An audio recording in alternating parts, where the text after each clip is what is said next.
Tapi juga akhirnya kadang-kadang kan apa yang terjadi di daerah ini, di daerah ranah kita berasal dari gedung gitu ya, masuk dari arsitektur, terus keluar ke ruang terbuka, kadang-kadang masuk ke daerah ruang terbuka hijau, misalnya taman dan sebagainya. Baik, saya mungkin akan sedikit memberikan tambahan atau komplement dari yang sudah tadi Mbak Mia sudah sampaikan. Saya rasa itu banyak yang overlapping ya, tetapi saya mungkin melihatnya dari segi yang nggak terlalu lebih kepada segi yang lebih populis gitu, maksudnya maksudnya lebih mudah kita dengar karena hal-hal yang logis saja gitu ya. Jadi bukan hal yang sifatnya akademis. Mungkin Mbak Mia sangat fokus ke sana, saya mungkin lebih ke arah profesi lah kira-kira. Teman-teman developer kira-kira juga bisa mendapatkan manfaat dari pemikiran-pemikiran ini. Bahkan ini sebagian dari materi ini adalah materi yang diminta oleh salah satu klien kami untuk, Pak, gimana sih urban design sama master plan setelah COVID itu kayak apa? Kemudian saya diminta presentasi.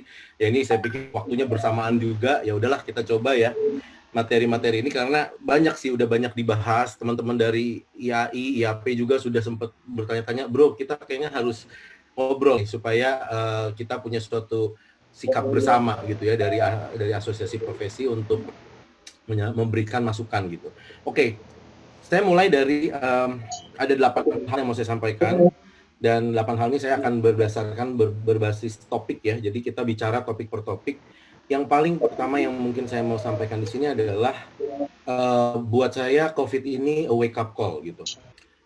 Saya pernah berada di 2003 SARS dan saya berada di epicentrumnya. Jadi pada saat saya diterima kerja di SOM Hong Kong, di bulan pertama lagi cari rumah, jebret langsung kena SARS dan saya terperangkap di sana. Saya terisolasi selama hampir 2 bulan lebih ya. Banyak pembelajaran di sana, social behavior berubah, orang jadi sangat paranoid, bersin dikit langsung dijauhi gitu ya. Kemudian kita merasa our life is in danger gitu. Walaupun saya sebagai orang Indonesia yang datang ke Hong Kong, ya baru kayak gini doang kok lu takut gitu ya. Maksudnya di Indonesia tuh kita kena penyakit tuh gampang biasa banget gitu. Tapi kalau orang Hong Kong mungkin waktu itu rasanya nggak sangat takut. Tapi ternyata belakangan satu hari bisa ada 15 orang yang meninggal. Wah, akhirnya ngeri juga gitu ya. Tapi yang saya pelajari di sana juga, setelah penyakitnya pergi, then people change to the old behavior lagi. Nah, ini yang agak pembelajaran menarik karena human response is depending also on the urgency of the issues gitu ya. Apalagi orang Indonesia nih yang sangat cepat lupa gitu ya. Kemarin ada ini terus tiba-tiba udah lewat gitu ya. Bahkan urusan 6 minggu aja kadang-kadang sudah lewat. Bahkan kalau di trending topics itu kalau udah lewat 6 jam, well, that's old news gitu. Oke, kita masuk ke perspektif. Jadi perubahan paradigma. Jadi pada saat kita ada wake up call, kita merespon dengan value kita yang berubah. Kita punya awareness yang lebih tinggi terhadap public health and sanitation. Sekarang terasa banget keluar masuk bangunan publik kita harus cuci tangan, masuk restoran masuk gedung di TEM dan sebagainya. Itu memberikan kita bahwa health and sanitation is above everything now gitu ya. Jangan lupa kalau dulu nggak gitu. Kalau dulu kita ya sakit-sakit dikit ya nggak masalah lah, jorok-jorok dikit nggak masalah. Sekarang kita mempunyai toleransi yang lebih rendah. Yang kedua adalah attitude bucket list. Bucket list ini maksudnya ini ceritanya, nonton aja filmnya, itu cerita orang-orang tua yang kalau udah tinggal 2-3 tahun lagi hidupnya, mereka akan mencoba melakukan apa yang bisa saya lakukan dengan sisa hidup saya. Nah, ada sempat pemikiran seperti ini, bucket list attitude. Jadi ini kadang-kadang membuat orang-orang sugesti terhadap, aduh, gue nih bisa aja mati gitu. Dan we all have an experience of someone that is close to us kena COVID atau bahkan meninggal gitu ya. Dan untuk teman-teman kita di bidang desain ini yang shocking news kita adalah ya Bapak Ahmad Johara almarhum ya, Ketua IAI yang sebetulnya sangat dekat dengan kita di dunia desain, yang tiba-tiba hilang gitu, meninggal gitu ya, dan menjadi korban COVID. Jadi kadang-kadang sikap seperti ini membuat objektivitas kita mungkin bisa bergeser, berubah value-nya. Jadi pikirkan itu sebagai salah satu one of the possibility how people make decision nowadays. Bahwa mungkin kita semua bertanya, ini kalau sudah nggak ada COVID, gue ngapain ya gitu. Itu kan attitude-nya itu. Ada yang bilang kalau orang yang merasa, wah kalau saya sih udah kalau ini Mas saya akan keliling dunia deh kalau ada uang, karena saya tahu setelah ini saya nggak bisa terbang lagi, nggak selalu bisa terbang lagi. Atau saya pengen bisa ketemu dengan orang-orang yang saya cintai, orang-orang yang tadinya saya punya waktu untuk bertemu.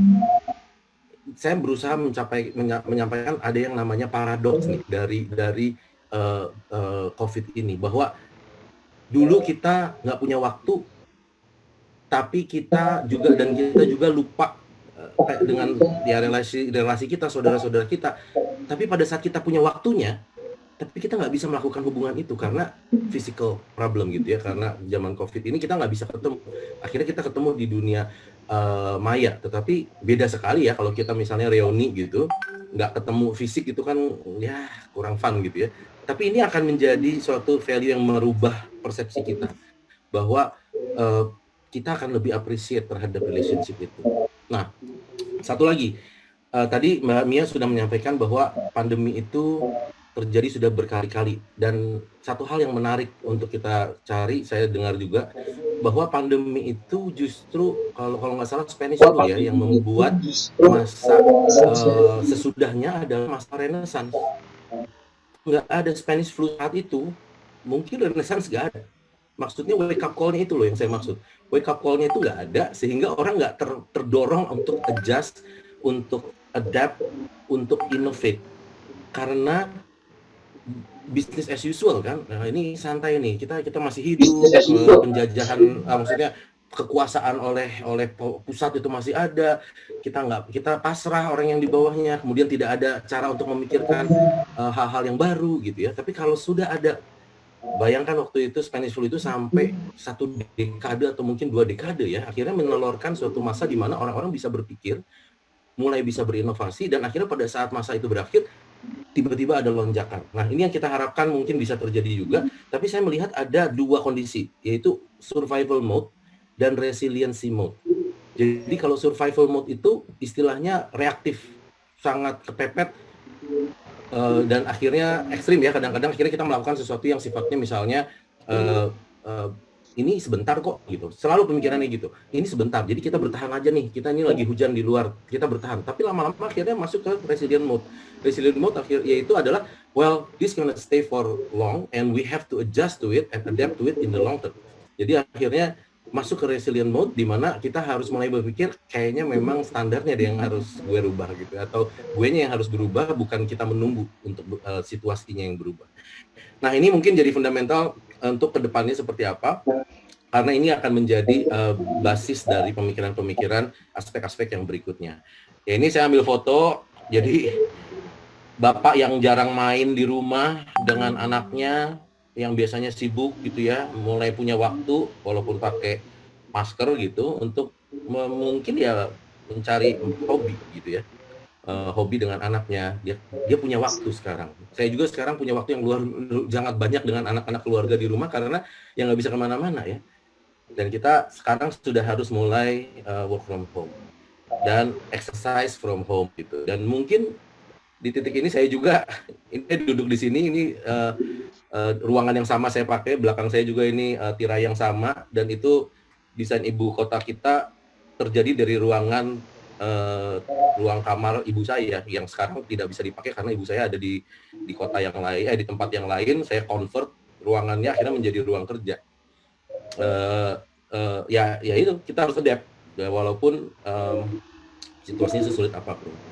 Nah, ini salah satu yang kita lihat. Jangan lupa juga bahwa bukan hanya merubah tatanan di bidang masing-masing satu-satunya gitu ya, tetapi ini juga kita harus pikirkan aspek dari eksternalnya, bahwa transportation pun berubah, IT berubah, dan semuanya ini berubah. Akhirnya pemikiran-pemikiran itu masuk ke dalam level kita di urban gitu, tapi ingat forces-nya ada di luar. Nah, ada beberapa pemikiran di sini yang dimana mobility sudah mulai digeser. Ini saya dapat dari Intertraffic ya, bahwa sudah mulai ada pemikiran bahwa autonomous delivery services. Jadi ya kalau kita pakainya GoFood gitu ya atau Gojek, mungkin sometimes gitu autonomous menjadi delivery itu menjadi sesuatu yang ini ya, sesuatu yang akhirnya terdorong lebih cepat. Kalau dulu mungkin gue masih punya Gojek, kenapa harus pakai drone gitu ya? Tapi sekarang mungkin drone delivery karena dia lebih sanitize, dia lebih tidak berinteraksi dengan penyakit atau dengan orang langsung, mungkin itu lebih baik gitu. Kemudian juga ada suatu istilahnya blessing in disguise ya, bahwa pollution berkurang, kualitas udara makin baik, dan apresiasi terhadap outdoor itu mungkin juga lebih tinggi gitu ya.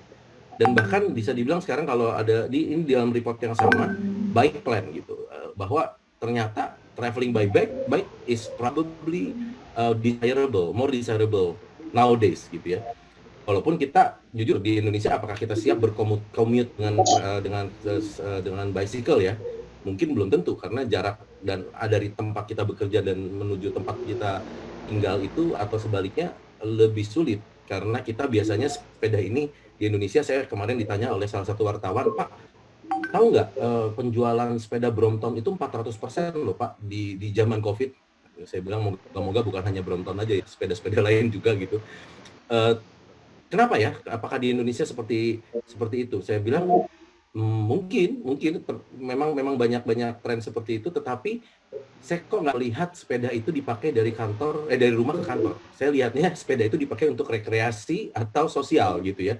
Jadi ketemu dengan komunitasnya, ngobrol di dalam kawasannya, dan itu mungkin. Tetapi kalau dia dipakai, misalnya kalau saya dari rumah saya di Puri, terus kantor saya di Central Park gitu ya, memang sih jaraknya cuma nggak sampai 10 km, naik sepeda harusnya bisa. Kalau saya di Singapura, I will do it gitu. Tapi kalau di Indonesia, saya harus lewat jalan yang namanya Arjuna Selatan, Bapak Ibu sekalian, itu cari mati itu namanya. Karena sempitnya bukan main, berhimpitan dengan motor, siap mati lah kalau ada lubang galian di sana gitu ya. Jadi, tapi saya akan muter-muter di kawasan sekitar Puri saya yang sekarang sudah sangat contain. Nah, ini yang nanti akan saya sampaikan di dalam beberapa slide berikutnya, bagaimana perubahan paradigma ruang-ruang living system kita itu mulai berubah pada saatnya ada COVID, dan nggak seluruhnya good news ya, unfortunately.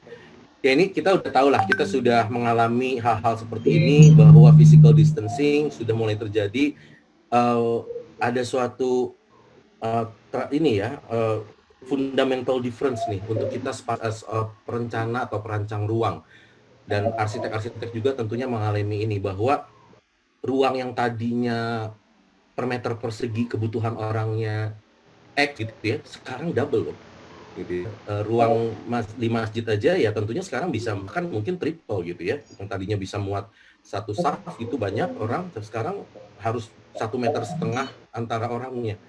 Restoran pun akan berkurang kapasitasnya. Jadi kita istilahnya punya, ini paradoks yang pertama yang saya mau sampaikan, we need more space gitu ya. Wah, kita butuh space yang lebih besar nih, ruang gathering akan lebih besar.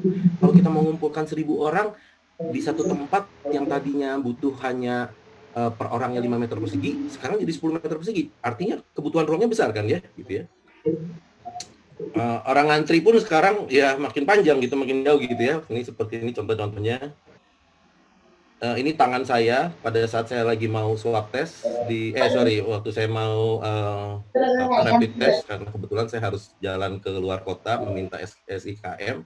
Untuk pertama kalinya saya datang ke hospital gitu, dan cukup ketakutan luar biasa, sampai akhirnya mencet tombol pun saya pakai tongsis ya.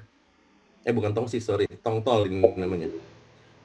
Nah, ini juga suatu hal yang menarik gitu. Tetangga-tetangga saya udah, ya kita lihat ini kan, kita bingung ini apa ya gitu pertama-tamanya.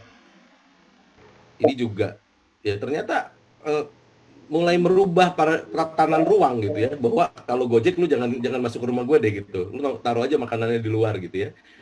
Walaupun nanti kalau misalnya ada kurang bayar gimana, itu pertanyaan juga. Tapi ya ini menarik karena ini jadi suatu social behavior yang menarik, yang baru.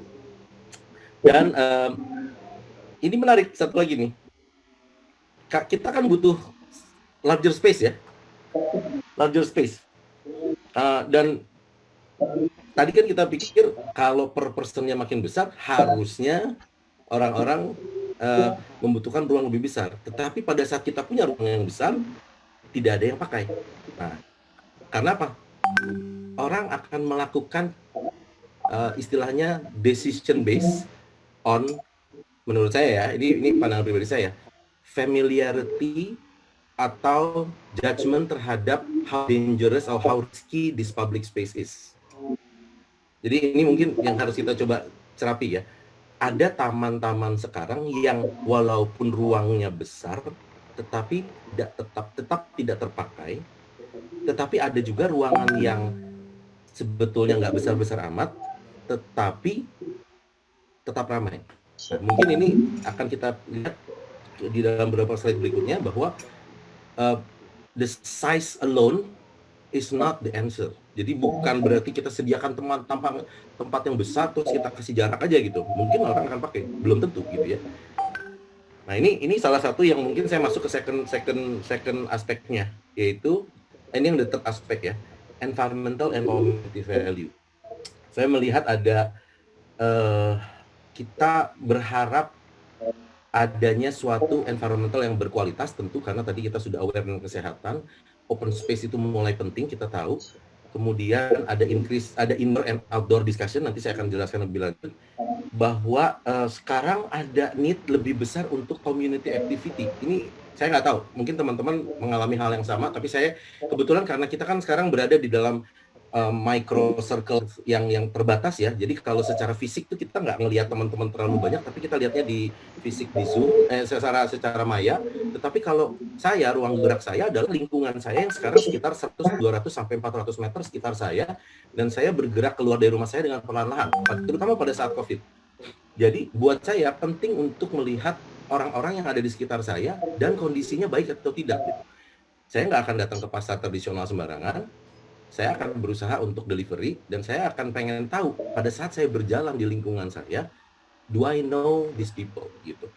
Kelihatannya akan ada suatu awareness itu karena kita punya rasa psikologis untuk memikirkan kalau saya nggak bisa kontrol orang ya, terutama misalnya kita datang ke terminal, kita datang ke bandara, kita datang ke pasar, we don't know the situation, the health condition of the person gitu. Tapi kalau kita datang ke suatu kawasan yang memang kita sudah tahu bahwa di dalam daerah itu tidak ada zona merahnya, kita ada di zona yang hijau, dan istilahnya adalah pembatasan wilayah, di mana kan sekarang pemerintah memikirkan itu ya. Kalau ada satu orang yang kena, di kontak tracing dan kemudian diisolasi gitu. Nah, akan ada suatu yang namanya isolation of space, dan selama kita berada di klaster yang bisa kita kenal, kita punya perception of safety.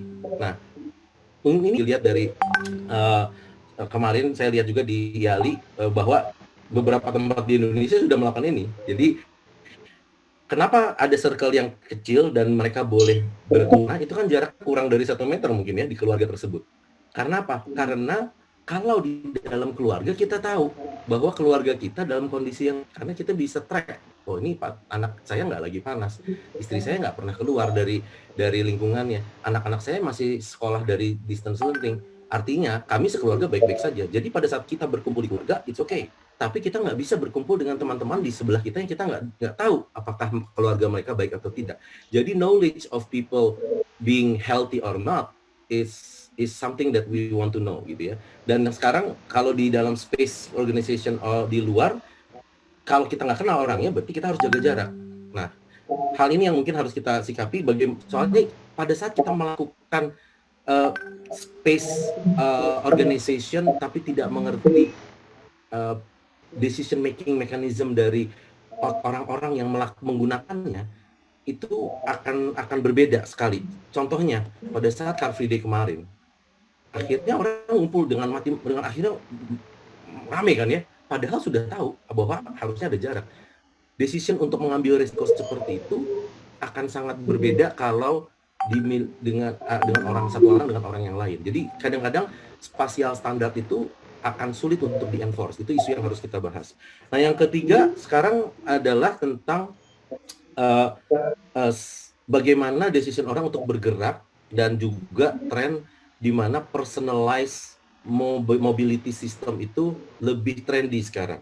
dan juga being outdoor itu lebih preferred sekarang karena ada persepsi bahwa kalau naik sepeda kan jarang ya kita ya paling kita berdua dengan orang yang kita kenal gitu ya, dan kita bisa memilih path kita tidak mau, kita bisa mencapai dari titik A ke B dengan cara yang lebih baik tetapi kita tidak mau bergerombol gitu ya. Nah sepeda itu memberikan individualitas yang cukup baik, dan kalau sesama teman-teman kita akhirnya kita berkumpul ya karena kita kenal dan kita tanya lu sakit nggak gitu atau gimana gitu ya. Nah ini kebetulan saya lihat ada juga tren bahwa orang itu mulai melihat bersepeda sebagai lifestyle selain kesehatan, tapi juga merek-merek tertentu menjadi suatu pilihan. Jadi kasihan nih teman-teman saya yang nggak punya Brompton, saya juga nggak punya.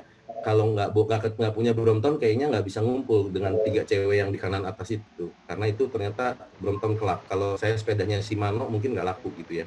Tapi itu jadi tren sekarang karena saya dengar-dengar ya sepeda ini lagi laku keras gitu. Dan juga otopet atau skuter itu juga jadi sangat menarik.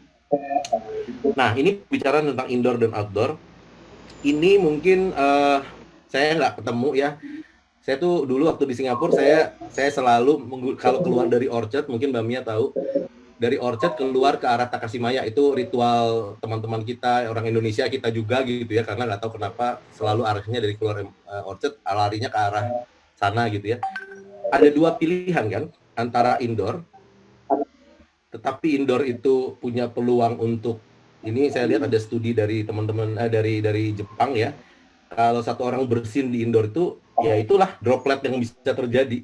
Dan kalau kita tidak berada di tempat yang sirkulasi ventilasinya baik, chancesnya 16 orang di sekitar kita akan kena kalau di indoor katanya.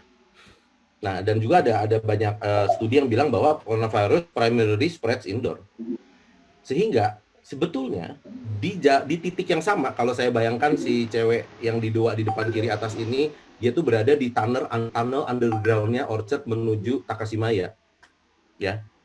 Exactly the same purpose, exactly the same path, hanya bedanya yang satu di bawah 10 atau 20 meter di bawah tanah, yang satu lagi adanya di outdoor, melakukan tujuan yang sama, tetapi di outdoor dengan ventilasi yang jauh lebih baik, sinar matahari yang baik, dan bisa menjaga jarak karena ruangannya lebih luas.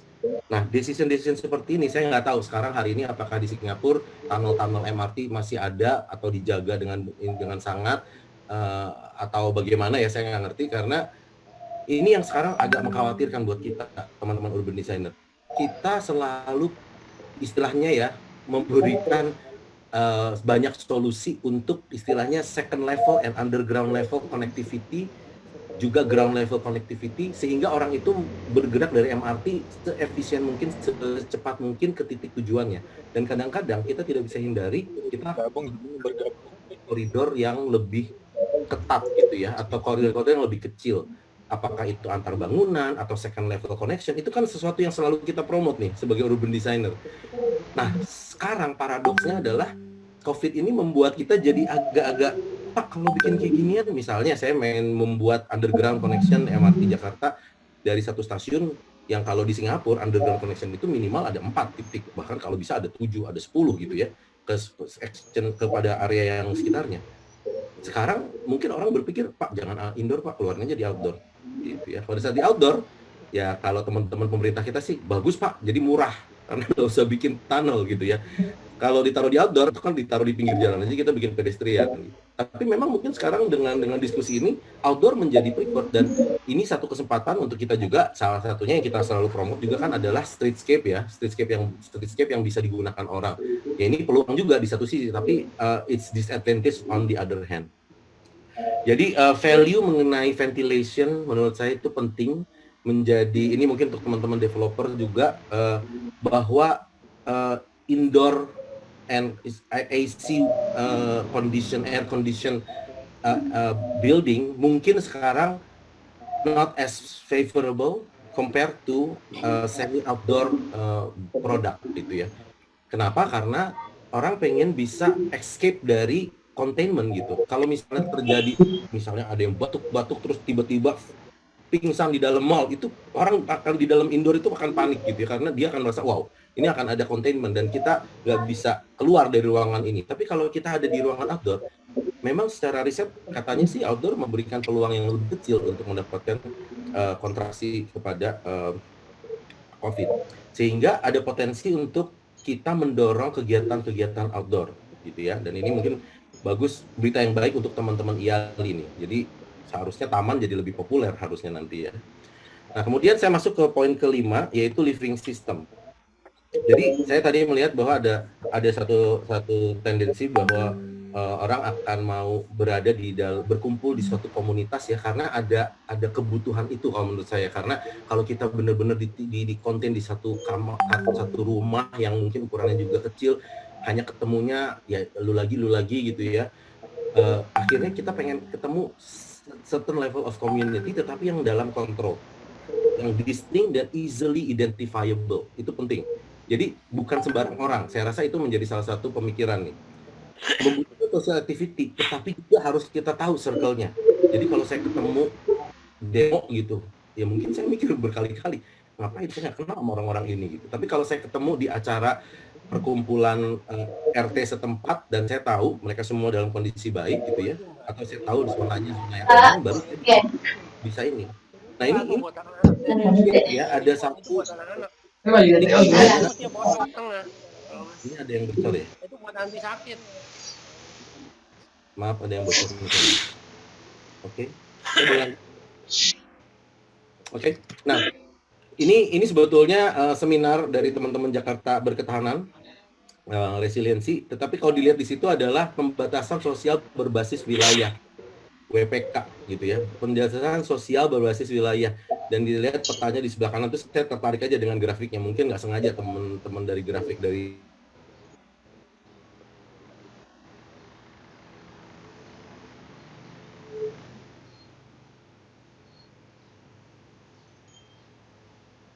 resiliensi seperti itu, atau segmentasi spasial di level distrik atau wilayah. Itu yang mulai terlihat. Mungkin teman-teman merasakan juga. Ini kebetulan dekat dengan rumah kakak saya di Kebon Jeruk, Interkon. Kalau saya datang dari Meruya menuju ke arah Joglo, seharusnya saya bisa lewat jalan ini. Ini jalan kawas, ini sebenarnya jalan publik.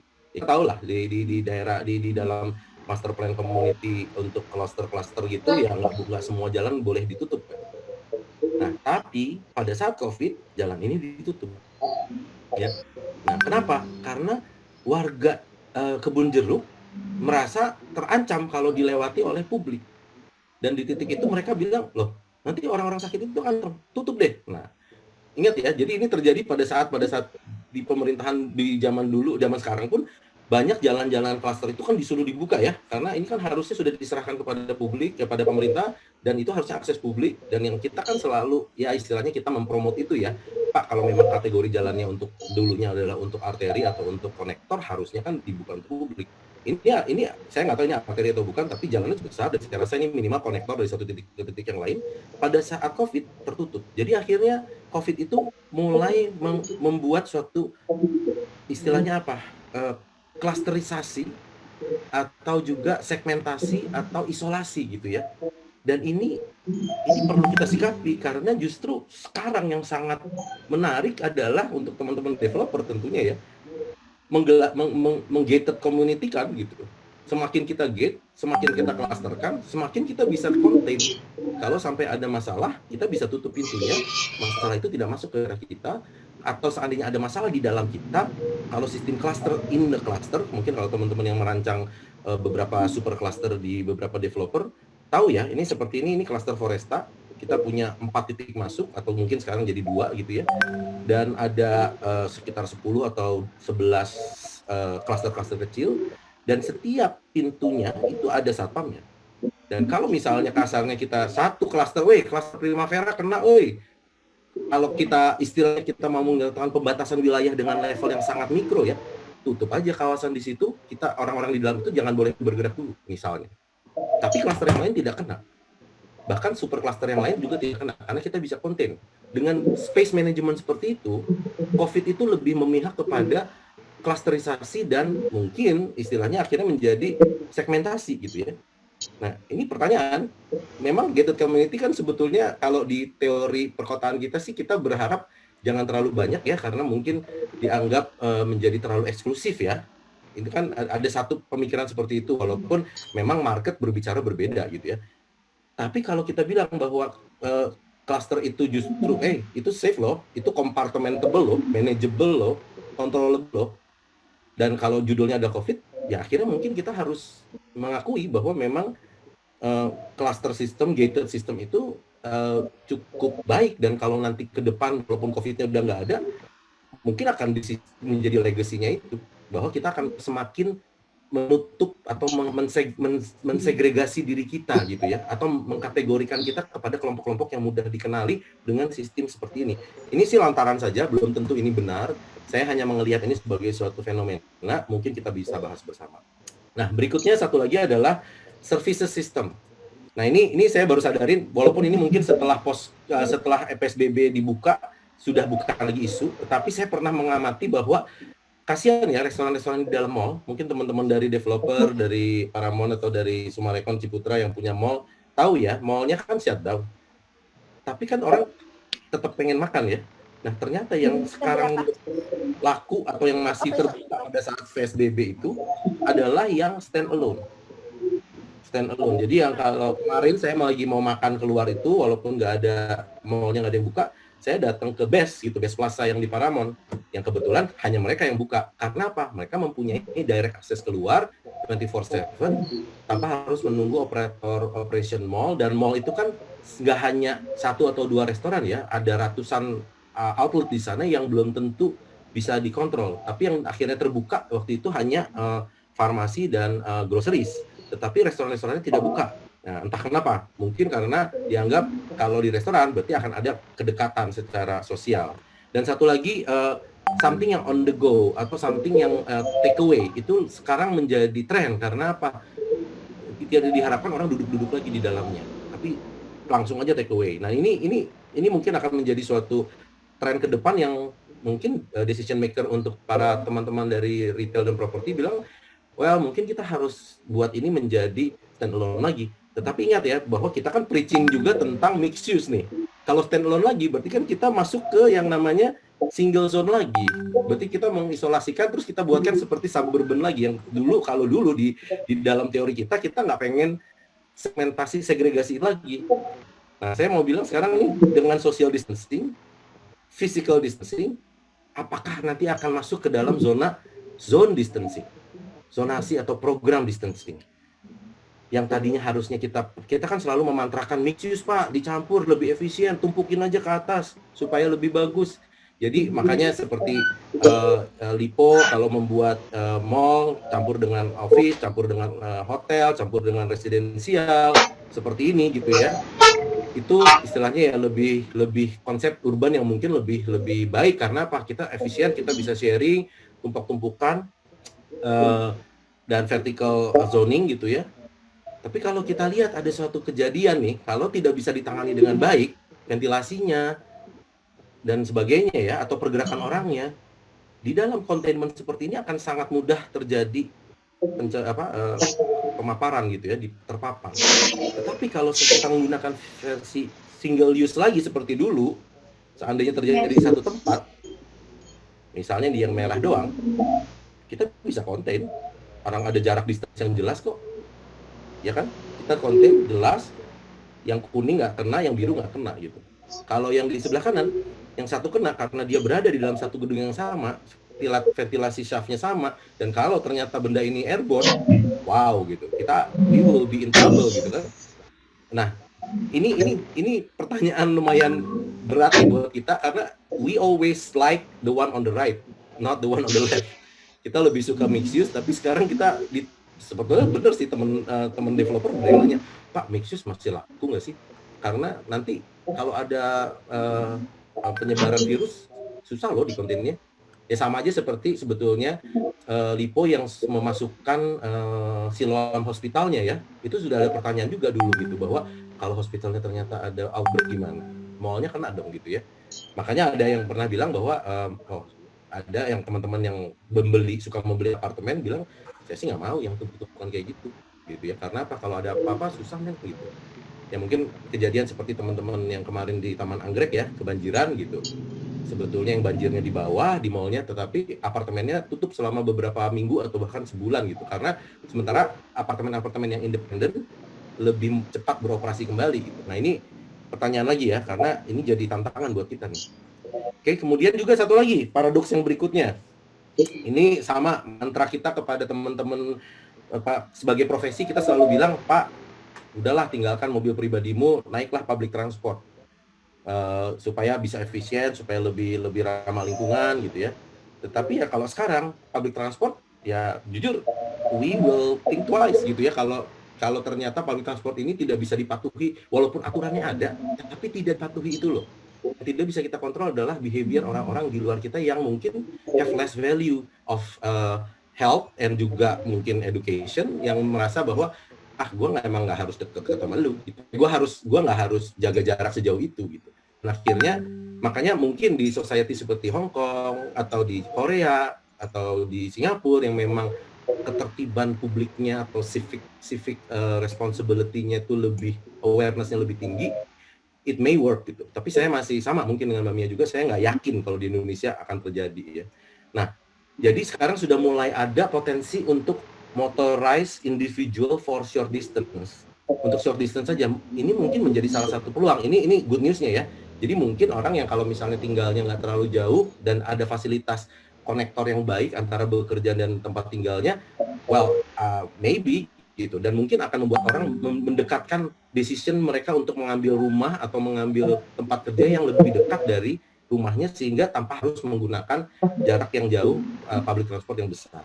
Jadi mungkin ada satu peluang di sana, dan bahkan saya melihat adanya peluang di masa mendatang nih, ya ini kan kita ngomong masa depan ya, justru ya autonomous vehicle yang sifatnya individual seperti ini yang akan mulai bergerak ke depan gitu. Jadi beli van yang isinya buat 10 orang gitu, atau Avanza yang bisa masuk 10 orang, mungkin nggak terlalu ini lagi, nggak terlalu populer lagi. Tetapi dan juga mungkin public transport yang semi kecil kayak gini yang isinya cuma 4-5 orang gitu ya, bukan ratusan orang dalam at one go, itu mungkin sesuatu yang akan jadi jangan kaget kalau nanti tren masa depan larinya ke sana.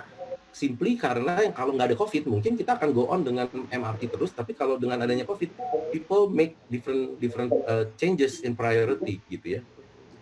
Nah, berikutnya adalah health amenities. Saya rasa ini cukup cepat, saya bisa lewatkan karena ya mungkin sekarang health itu nggak harus didatangi, tetapi justru juga health yang sifatnya mendatangi warga itu menjadi salah satu pemikiran juga. Jadi kita nggak perlu bergerak terlalu banyak dan nggak perlu terlalu ngumpul di satu hospital, tetapi mungkin certain care yang nggak terlalu kompleks atau testing aja mungkin bisa dilakukan secara mahal, dan kita mungkin dibanding kita pergi ke hospital yang terlalu jauh, ini sih pemikiran aja, kenapa nggak berada di satu tempat yang secara radius itu bisa dilakukan servis yang lebih mudah ya, lebih baik. Nah, ini satu lagi yang ketujuh adalah supply chain. Ada pernah satu masa ada kekhawatiran ya, saya mungkin nggak tahu di Indonesia sih nggak terjadi, tapi di Australia terjadi sampai tisu di rush gitu ya. Terus ada satu masa beras juga susah. Kebetulan saya punya kenalan temen yang pedagang beras. Kalau teman-teman yang lain, aduh bro, gila kita lagi susah nih hidup, apa segala macam. Kalau dia ketawa-ketawa aja mukanya, saya lihat, kenapa sih bro? Gue jual beras bro. Artinya apa? Aduh, bingung saya, supply-nya malahan nggak ada, tapi demand-nya banyak banget karena orang menumpuk beras gitu. Karena ada ketakutan bahwa tidak ada food security di zaman COVID, distribusi terputus, tidak bisa gerak logistiknya, sampai akhirnya barang naik harganya atau sulit didapat, akhirnya di rush gitu ya. Nah, hal seperti itu memikirkan kita bahwa coba deh kita cek barang-barang yang ada di kulkas kita itu datangnya dari berapa kilometer dari rumah kita. Ada yang datang dari Thailand, ada yang datang dari Australia, ada yang datang dari US gitu. Tapi kalau ditanya pada saat ada containment, barang tidak bisa nyebrang, harga impor menjadi sangat tinggi. Kenapa pemikiran untuk mendapatkan source yang lebih, makanan yang lebih dekat dari rumah kita itu menjadi potensi sebetulnya, bahwa siapa tahu kalau memang ada ruang food yang dekat, jadi kita nggak perlu harus menyeberang lebih jauh, distribusi makanan jadi lebih baik, dan kita bisa makan juga yang kondisinya bisa kita amati gitu ya. Sekarang sudah mulai ada tren food agro apps gitu, di mana orang bisa menyediakan sumber pangan yang datang dekat dari rumah dan bisa dikontrol gitu ya. Nah, yang terakhir adalah shift by technology, bahwa sekarang ya ini mungkin sama dengan yang tadi Mbak Mia sampaikan bahwa kita ini masuk ke era di mana informasi dan data sebetulnya sudah available dan decision-nya itu dilakukan by information. Ini contoh misalnya di Jakarta Go ID itu ada yang namanya zona penerapan WPK ya, wilayah pengendalian ketat, di mana kita bisa lihat ada zona-zona yang mempunyai zona merah atau zona yang penyebaran yang sangat tinggi. Dengan informasi ini kita jadi well informed, kita mungkin ya jangan datang ke daerah itu gitu. Contoh sekarang Tegal adalah daerah yang sekarang kabupaten zero case gitu. Itu kan menarik luar biasa. Kita datang ke sana merasa aman gitu. Walaupun belum tentu ya, tapi at least informasi itu memberikan kita gambaran bahwa kalau petanya ada, saya akan melakukan decision yang berbeda nih dengan kalau hanya dengan isu-isu atau mendengar saja. Nah, data-data seperti ini membuat kita juga akan melakukan perusahaan kita pun sekarang berkurang. Kita bergerak dan bekerja lebih banyak mungkin dengan potensi yang kita miliki atau daerah yang kita miliki. Work from home juga memberikan image of increased productivity. Jadi ini akan membantu mungkin teman-teman developer bagaimana berpikir bahwa nggak berarti semua kantor, kalau sekarang kan kantor setengah ya, setengah dari kantor dipakai, kantor saya hanya setengah dipakai, setengahnya kerja dari rumah. Jadi pertanyaannya, apakah kantor akan harus lebih membesar atau justru makin mengecil? Itu pertanyaannya. Jadi kalau ternyata orang bisa kerja dari rumah dan terbukti loh, kalau konsultansi seperti saya, nggak semuanya harus dikerjakan di kantor, ternyata bisa sebagian dikerjakan di rumah, terus pekerjaan tetap jalan, presentasi kita online, dan ternyata life goes on. Dan nah ini, tapi ya ini sebagai, tapi lama-lama capek juga ya guys, ya nggak sih? Kerja dari ini, ya ini saya lihat ya coworkers kita adalah kalau nggak kucing atau anjing atau teman-teman di sekitar kita, karena tidak ada manusia lain gitu ya, orang di kantor kita. Baju juga nggak ganti, celana juga biasa kadang-kadang akhirnya nggak pernah pakai celana kantor gitu ya, karena nggak kelihatan. Nah, kita juga sekarang udah makin savvy dengan work from home atau Zoom conference, video conference, tapi sekarang ini harus install gitu ya, harus pakai ring light namanya, supaya mukanya kelihatan bagus, seperti misalnya dengan ring light seperti ini gitu. Jadi atau pakai mic gitu. Itu saya lihat ada beberapa, istilah kita blogger itu ya keren. Kalau kita hanya modal kayak gini, lampu TL di atas kita sih ya kurang keren kayaknya gitu ya. Nah, ini yang satu yang terakhir, bahwa di dalam kita mengetahui dengan adanya teknologi, orang akan mulai bergerak dengan berbeda. Jadi tidak harus kantor, bisa bekerja dari rumah. Dan sekarang saya ada istilah namanya bukan work from home, tetapi work near home. Kenapa? Sekali lagi, decision untuk orang berada di satu tempat yang dia bisa kenali dengan amati dan jumlahnya nggak terlalu besar dibanding saya commuting ke CBD, punya kantor di Sudirman tapi juga berapa juta orang lainnya juga menuju ke sana. Kenapa nggak saya kerja dekat dengan kawasan saya bisa naik sepeda ke sana, dan saya bisa kerja bersama dengan teman-teman, kalau istilahnya teman-teman milenial adalah ya coworker saya gitu, ekosistem saya yang ada di situ. Dan kalau memang mau meeting keluar, online aja. Nah, berarti kedekatan rumah dan kantor itu menjadi salah satu peluang. Dan juga rumah yang dekat atau di atasnya rumah itu mungkin sekarang sudah lebih menjadi peluang juga. Tetapi mungkin bukan lagi ruko ya, karena ada ya ruko kalau di daerah masih sangat laku, sangat populer. Tapi kayaknya kalau di sekitar Jabodetabek itu, live work itu sekarang sudah masuk ke level kantor, bukan warung bakmi gitu, karena pekerjaannya sudah berbeda. Misal kalau makanan pun kafe gitu ya, coffee shop atau lifestyle related produk, bukan hardcore bakmi Gloria gitu atau apa gitu ya, atau mungkin bengkel ban gitu, tambal ban gitu, bukan gitu. Jadi mungkin sekarang kayak contohnya saya lihat di sini sebelah kanan adalah pekerjaan teman kita dari Abodai di Digital Hub, di mana di bawahnya kantor, di atasnya office atau rumah, tapi layanan servisnya ada di tengah-tengah, ditaruh di situ ada suatu kayak small minimart, ada solar panelnya, kemudian ada driveway-nya, dan parkirnya juga hidden, nggak kelihatan di depan, dan dia masuk ke dalam ya, jadi pedestrian main street-nya masih kejaga. front page-nya juga masih baik, dan ini khusus untuk dibuat untuk teman-teman yang memang digital entrepreneur gitu ya, memang ada temanya. Jadi mungkin ya arahnya mungkin ke sana, dan seperti ini mungkin bisa menarik karena less crowded, closer to your home, kita bisa bike to work, dan kita bisa kerjakan di satu tempat, dan contain karena berada di satu tempat yang bisa kita cek. Di sini kita bisa taruh di depan misalnya security, kemudian kita bisa cek temperaturnya, kita bisa cek, kita tarik deklarasi untuk kesehatan dan sebagainya gitu ya. Jadi mulailah berpikir juga untuk para klien kita bahwa produk itu mungkin harus sudah mulai bisa bergerak gitu. Jangan hanya produk-produk, Pak bikin ini ya nanti komposisinya 10% ruko ya Pak, segala macam. Mungkin sudah mulai ada pemikiran-pemikiran baru. Dan makin ke depan sana, ya siapa tahu bahkan akan ada robot gitu ya, akan mengerjakan delivery, atau bahkan untuk memindahkan dokumen satu sama lain, atau mungkin kita menggunakan virtual reality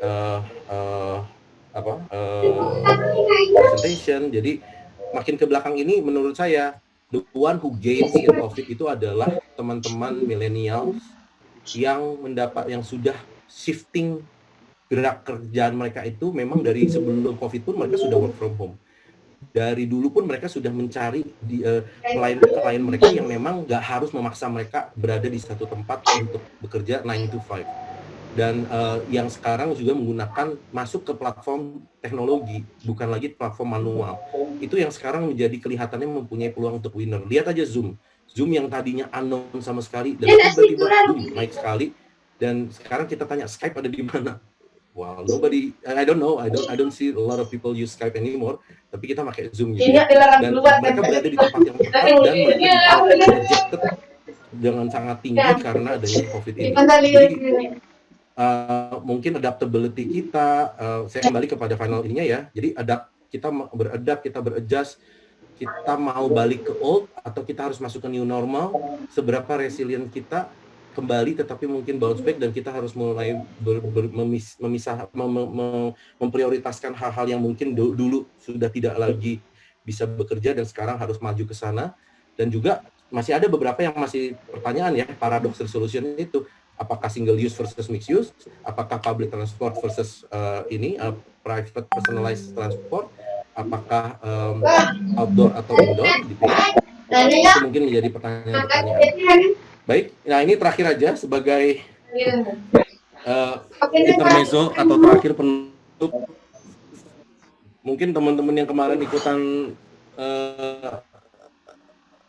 Ray ya, saya nggak tahu bener nggak nih, boleh tanya developer kita, Taufik, Pak Doni, bahwa jasa konsultan yang masih bisa survival, istilahnya survival mode nih, adalah salah satunya konsultan perencanaan dan konsultan master plan ya. Jadi moga-moga kita masih banyak nih punya kerjaan nih gitu. Kalau teman-teman di urban design bisa atau di rancang kota masih punya peluang gitu ya. Karena kalau proyek-proyek yang arsitektural kayaknya memang sekarang lagi berat mungkin, atau proyek-proyek yang hubungan dengan konstruksi lagi, kalau udah hampir selesai mungkin iya, tetapi kalau yang baru-baru nih rasanya lagi banyak slow down, dan banyak pengembang pun sekarang ngerem.